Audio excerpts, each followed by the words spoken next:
With everyone calling for Nadu to be banned still, and the rules committee not really pushing for anything, I guess Worldfire might be the first one to fall again. Now with Cruel Claw Worldfire. Say that 10 times really fast and it gets banned. My name's Gramps. My name's Chillybin. I dare you to say that once correctly. Cruel Claw. And we're here to talk about the ban list today. Yeah. We're here to talk commander ban list. The commander ban list. I realized when editing one of our recent episodes, we don't actually mention that we're talking about commander at the top of the show. Oh, we just talk about the ban list. Well, on casual compliance here, we only care about one format, pre-modern. And No. on casual compliance here, we care about one format, commander. Yes. It is the most casual format, and we're compliant to that casual. And we have to wonder, if something's casual, why does it have a ban list? And why do we have to adhere to it? Embrace anarchy. Embrace I guess. anarchy. If you like, just a little bit. Except for when you like stability in a game that's comfortable, a game that's not expensive, Yes. and a game where it's unpredictable and doesn't have a meta. Yeah. That's what Commander is, and that's why we have a ban list. But I'm going to be, spinning a fun little wheel where you'll see all the cards we still have left to talk to. There's still a lot. Scoreboard, 1 unbanned. The rest still banned. One, or is it yeah, two? I think it was Sway of the Stars. It was 1.5. Was there not another one? Yeah, Sway of the Stars. And Dude, we are like 6 episodes in and I've already forgotten. Yeah, no, Sway of the Stars and Biorhythm was a 1.5 unbanned. Yeah, that's right. I'm on the board. We're going to spin the wheel. We're going to give you a card. We're going to give our first impressions on the card.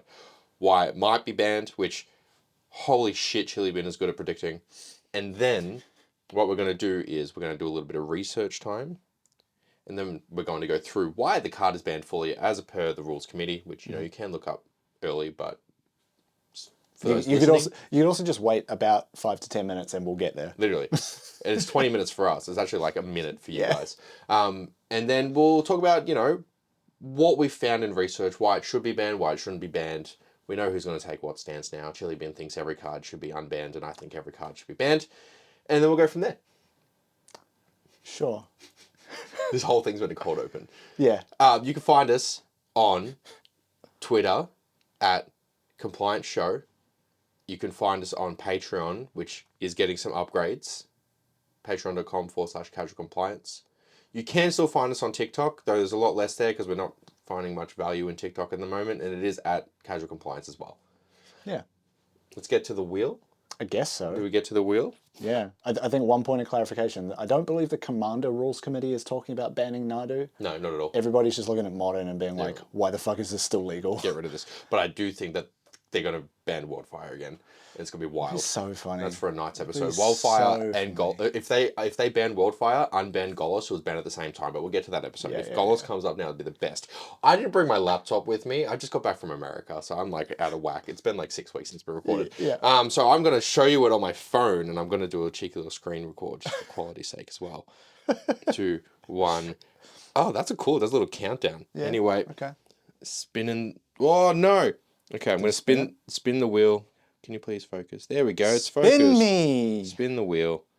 Hope I don't get any notifications that are embarrassing. Yeah, we didn't think about that. Truly.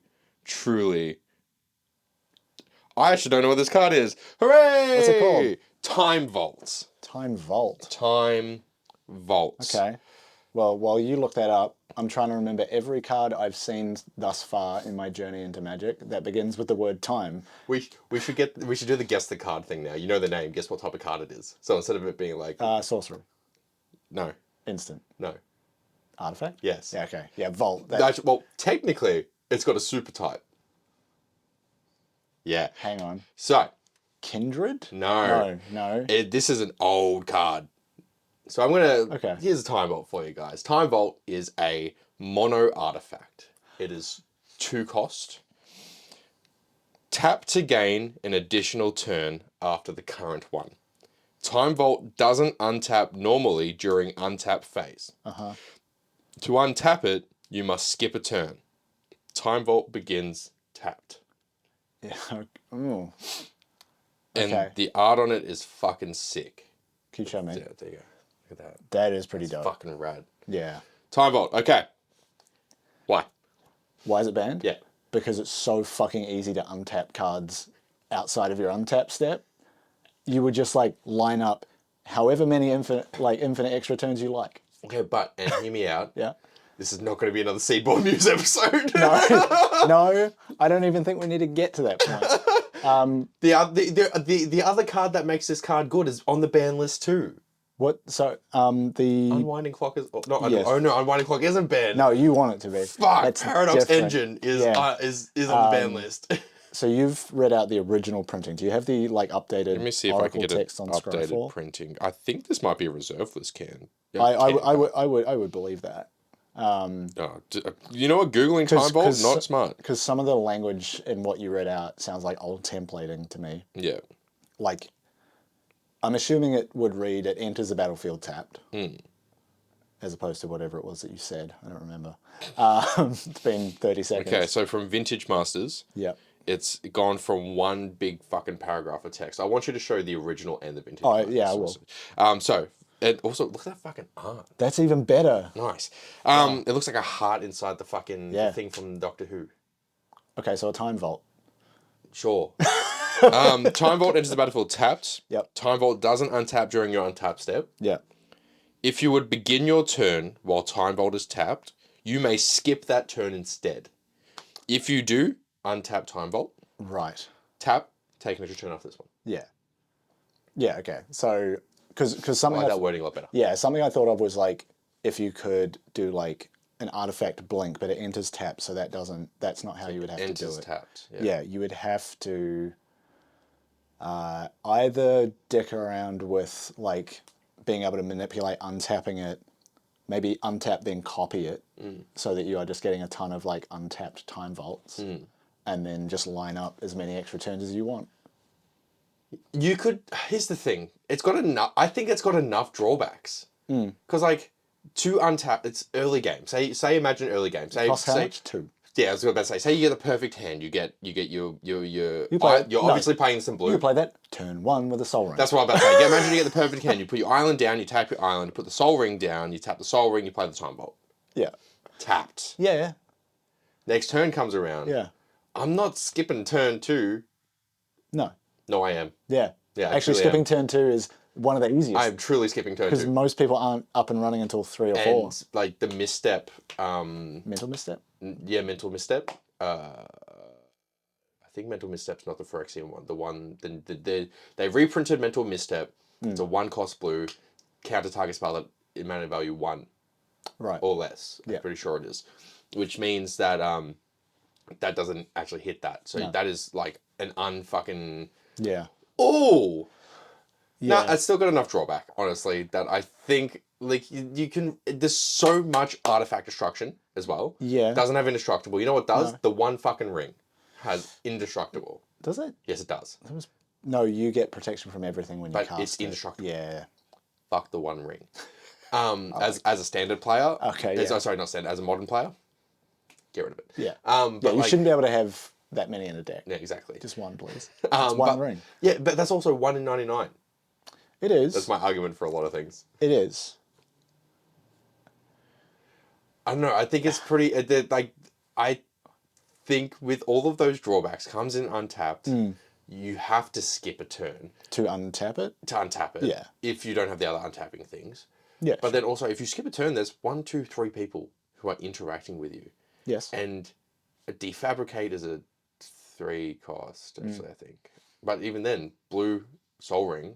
Yeah. And then you skip your second turn, someone can defabricate it. It feels like a narrow out of expecting 3 people to be able to do artifact removal on turn 2. Just play more removal. Yeah, look, that might be good advice. The more we do the show, the more we do the show, the more I start thinking about counter magic. Get rid of that. I want removal. Yeah, no, removal is better than counter. Yeah. Yeah, because then you at least forces you to see what it's going to do before you try to blow it up and not waste a counter spell on something that isn't actually going to do what you think it is. They force the counter spell out of you so they can actually play their actual card. Yeah.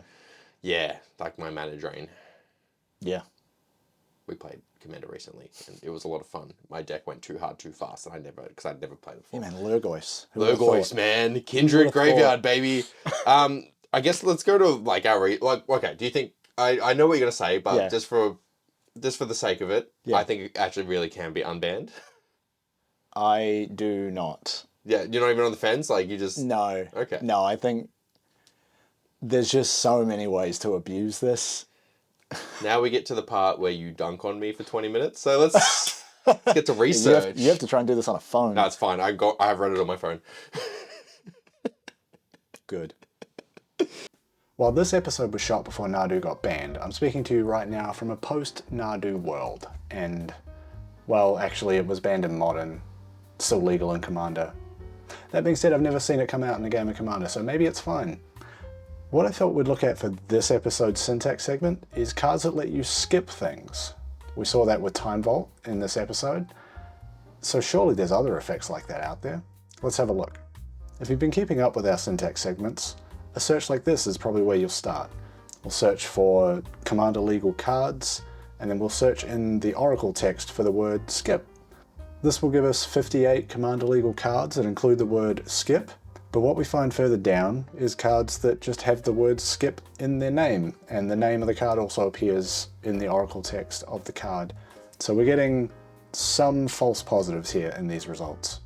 Now, if you've been keeping up with our syntax segments, you'll be familiar with regular expressions, which is what you see here with all the slashes going on. If that's confusing, I recommend going back a couple of episodes and checking that one out, or just looking up how regular expressions work for yourself. But what we're looking for here is the word skip. You can see we've got SKIP in the middle of all that nonsense. But the \B that you see twice in there, that is a symbol that means a word boundary. So putting /B on either side of the word skip means that the word skip will appear with either a space or a full stop or something like that around it to separate it and make it its own word.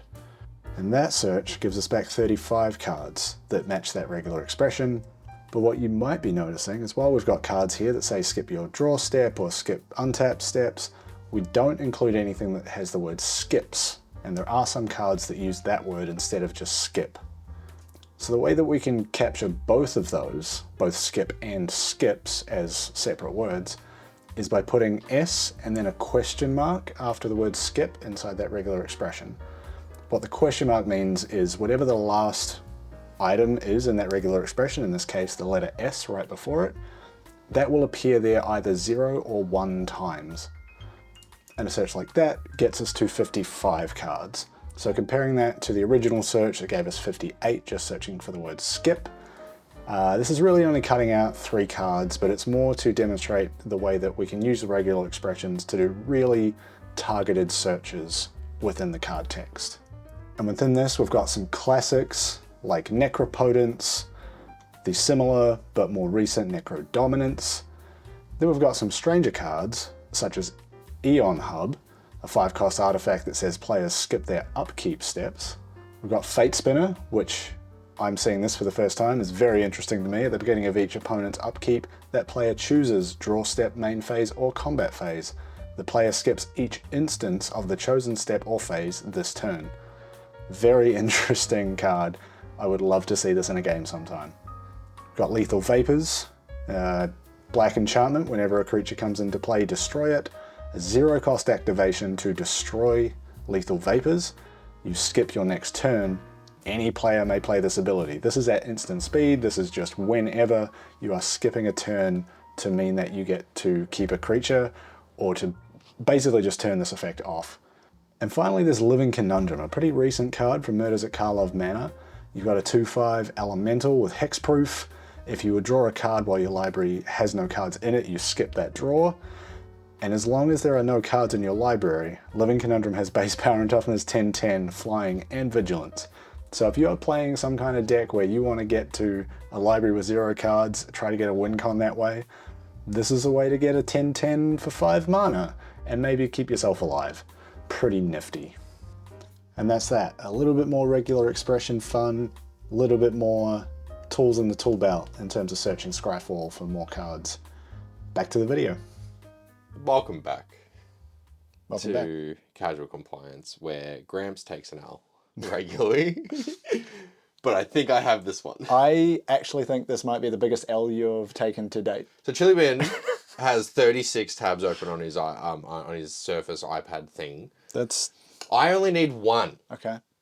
Do you want to go first then? Or No, we're gonna explain the card. Oh, yeah, We're please. gonna reiterate Yes. the card, and I'll talk to why it's banned. So, Yes. Time Vault. I'm getting ahead of myself. A I'm mono- getting excited. Chillybin spells a win. It is wrong. We've got Time Vault. It's a 2-cost artifact, mono artifact, art by Mark Teeden.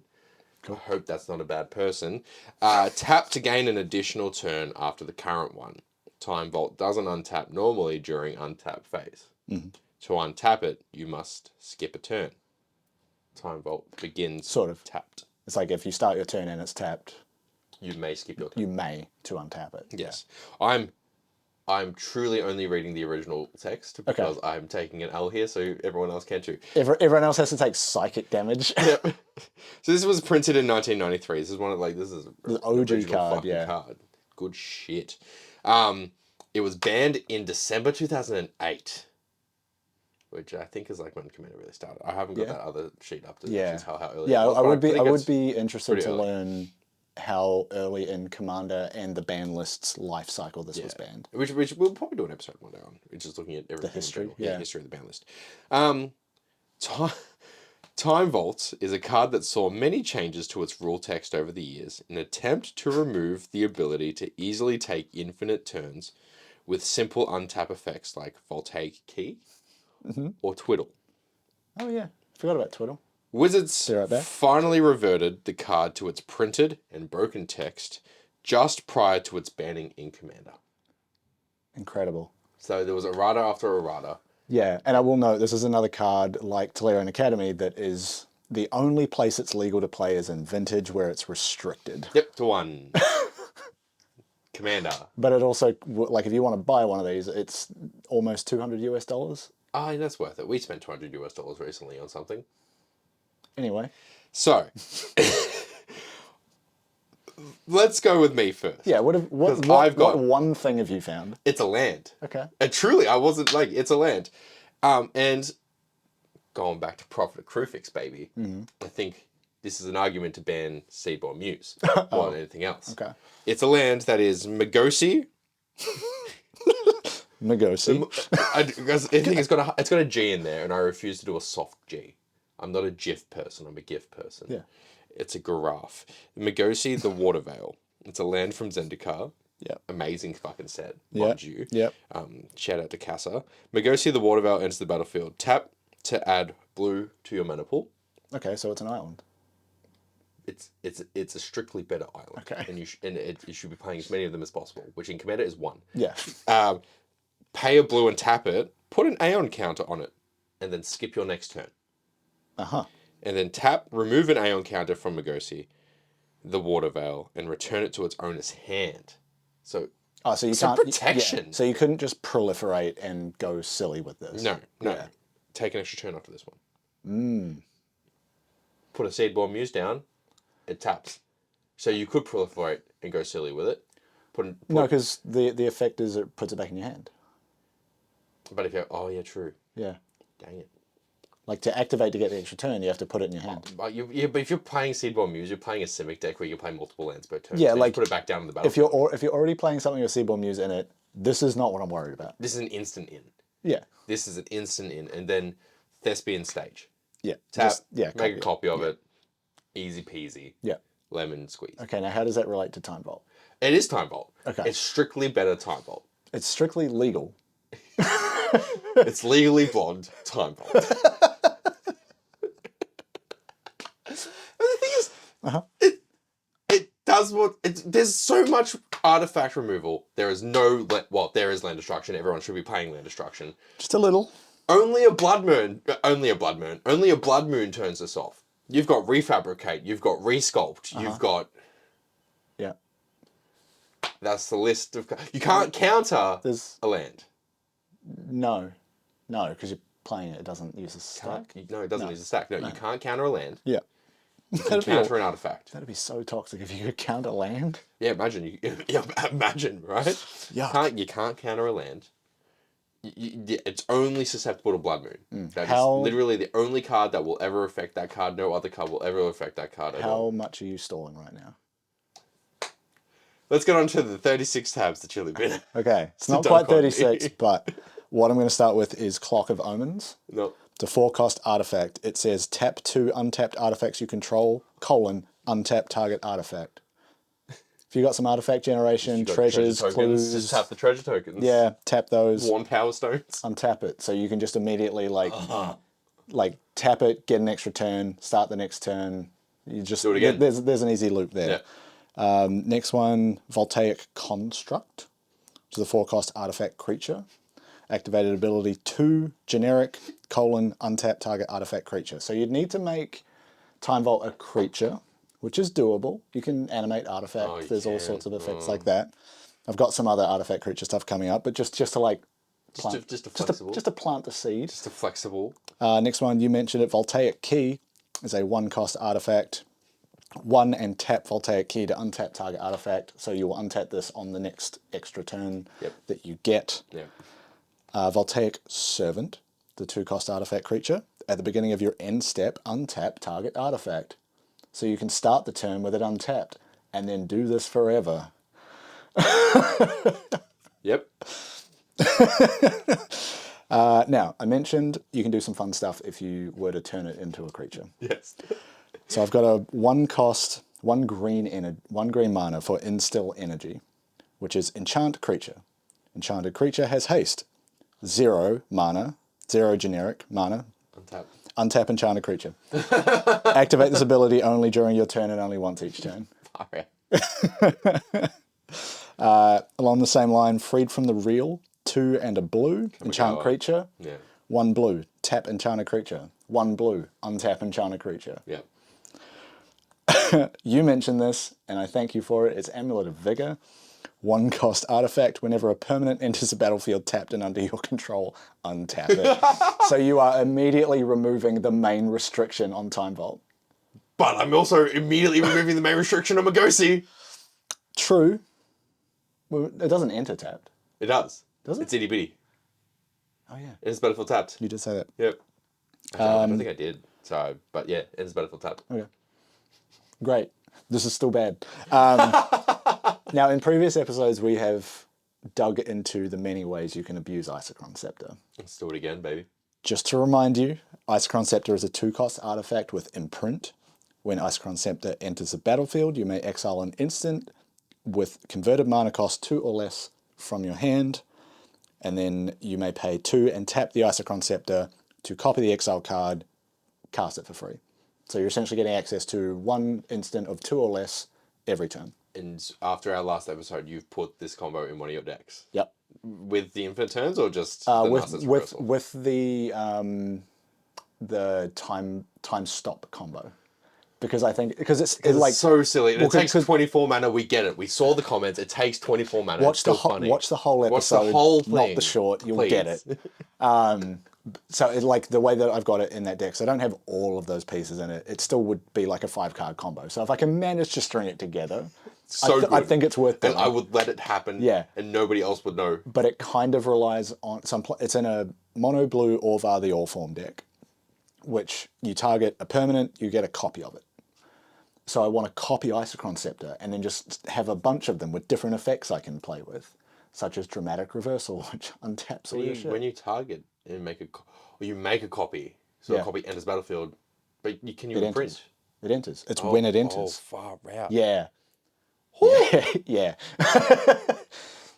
Yeah. Orvar's silly. Isotron time.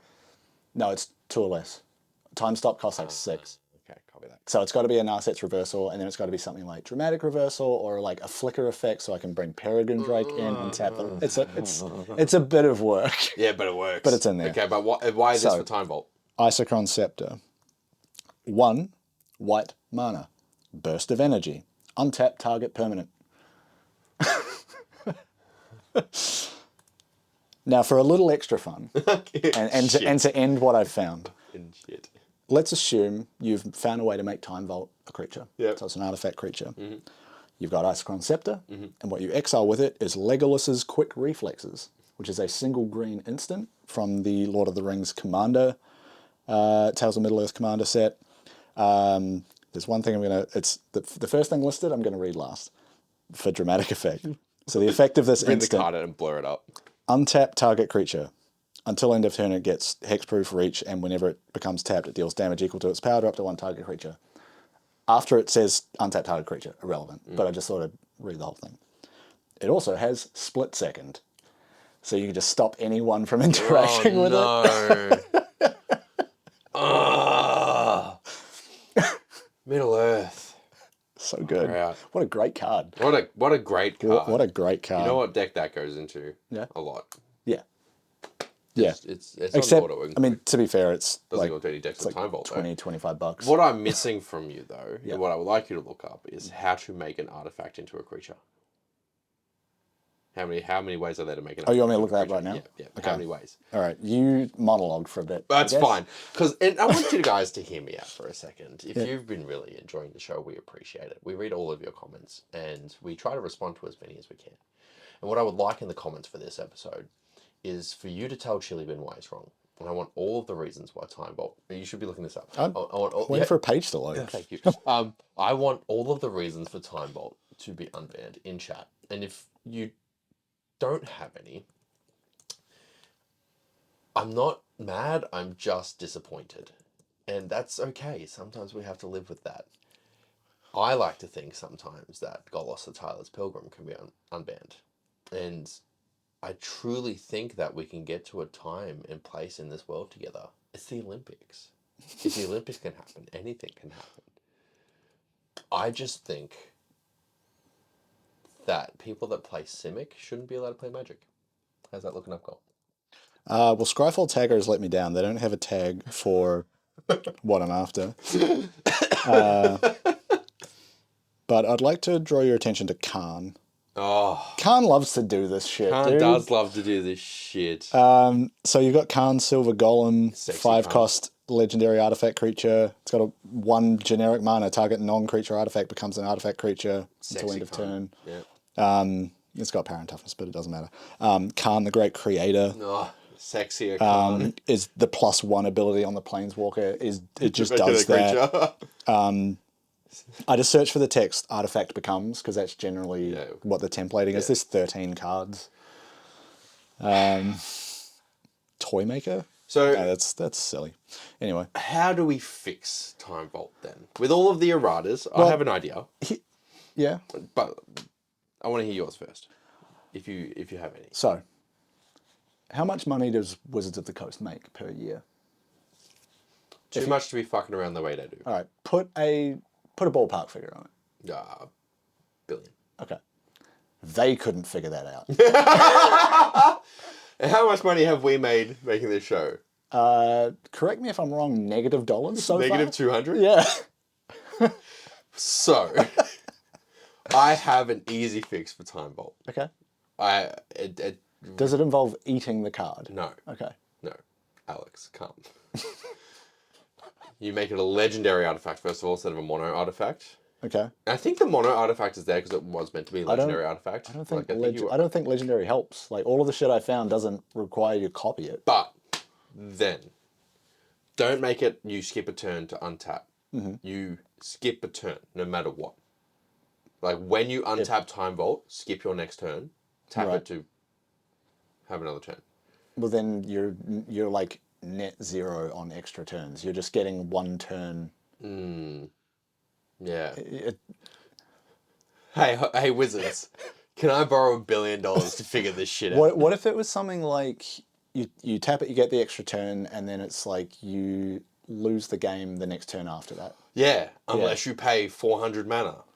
No, I just think you lose the game the next turn after that. I do like that. Because then it's like, well, this is your option to, like, if you think you've got the win, and all you need is another turn. You lose the game on your next upkeep. If you time it right and everyone's tapped out, and you're like, well, I've got this option to swing for the fences. Yeah, you lose your turn next end step. You lose the game next end step. Yeah, something like that. The next step. Because in a 4-player thing, lose is a bit of a odd wording, where you could say, on your next end step, your life becomes 0. No, there's tons of cards that just say you lose the game. Well, there's cards also... if you would lose the game, you don't, Yeah. But anyway, so you lose the game then. I think that's a good fix. That's a decent fix. On your on your second end step. Do you know the like specific wording on the rules of extra turns? Like if you take because it's taken extra turn after this one. Yes. So the other people don't get a turn. It comes back to you. Yeah. So yeah, it'd be like on an opponent's next upkeep. Yeah, you lose the game. Yeah. Because So, you wouldn't be able to do your next end step because that's just your next end step. But then that would still leave you a window where you could create infinite turns. Yes. And that's the problem. Yes. So I think you're right. Like on your next end step, you lose. Yeah. So not this end step. The next end step. Like the end step of your next turn. But then like could you flicker that ability? We could figure. It's the Neheb thing. On your second end step, you lose the game. No, you can't. That's new templating. You can't introduce that. But if it's Bloomburrow, baby. We can introduce that. I think the core idea there is potentially viable. Yeah. Of like, you can tap it, you can get your extra turn, but if you don't win by the end of that next turn, you're out of the game. I mean, look at both printings of this card. There's so much space for more text there, where you could just say, once you've started your second turn, your next end step, you lose the game. Well, second turn would imply the second turn you took of the game. Once you start your next turn after activating the second turn of this card, you can then lose the game if you don't win the game by the next end step. But this is only after you've activated this card. I would actually love to see the change log of Wizards trying to figure this shit out. So would I. Yeah. That'd be the best thing ever. Like all the different versions of Time Vault. And then eventually they just went, put it back to the start. Bam. Yeah, fuck it. Put it back to the start. You guys do what you want with it. Yeah. Ban. Yeah. Ban. Get it the fuck out of here. So, remains banned? Yes, dude. Are you kidding me? Yeah, no, it truly does. It's such a bad card. The way you looked at me like I might say, oh no, let's have a go. I'm hopeful. This is the thing, like, not even like we didn't even get to Seedborn Muse, Unwinding we didn't Clock. need to. We did it at the start, but like, you know. Like Voltaic Key you can search for within Urza's Saga. Yes. You can search for that. Urza's Saga's 2 or 1? 1 or less. Okay, thank God. Yeah. Still. Yeah. Hey, turn 1 Soul Ring Time Vault. Anyway, next game. Next game. I would leave the table. I would flip the table. Be like, hey, that's a banned card, dude. Get out of here. I play with banned cards in my decks all the time. Anyway, I've been Gramps. I've been chillybin. And if you like what you see today, please tell us. Comment. Let us know. You can also email us, casualcompliance@gmail.com. Or you can go to all the socials, which is truly just Twitter @ComplianceShow. Or patreon.com/casualcompliance. Yes. Thank you for watching us on YouTube. We really appreciate everyone that's tuned in so far. We'll see you next fortnight. Next time. Yeah, I guess. Next time Vault. Time is weird. Next time Vault. Time stop.